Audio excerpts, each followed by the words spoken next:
ये जो लोग वहां पे आए हैं एहतजाज करने के लिए, ये कौन लोग हैं? ये आशिक रसूल हैं।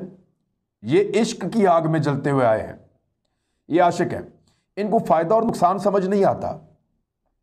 ये दिमाग से नहीं सोचते, ये दिल से सोचते हैं। और ये आशिक रसूल हैं। आप इनको ज़बरदस्ती गिरफ्तार कर लेंगे, इनको मारेंगे, इनको घरों में बंद कर लेंगे, इनको वापस इनके घरों पे आप भिजवा देंगे, आप कुछ भी कर लेंगे, इनके दिल से आप नबी अकरम सल्लल्लाहु अलैहि वसल्लम की मोहब्बत आप नहीं निकाल सकेंगे। चाहे नबी अकरम सल्लल्लाहु अलैहि वसल्लम के तरीके पर पूरा चलते हैं या नहीं चलते, लेकिन मोहब्बत पूरी करते हैं। लेकिन आशिक रसूल, मैं फिर आपको कहूंगा कि वो ऐसे नहीं सोचते। उनका सोचने का एंगल इश्क का है। वो तो इश्क की आग में पहले ही जल रहा है, आप उसको और कितना जलाएंगे।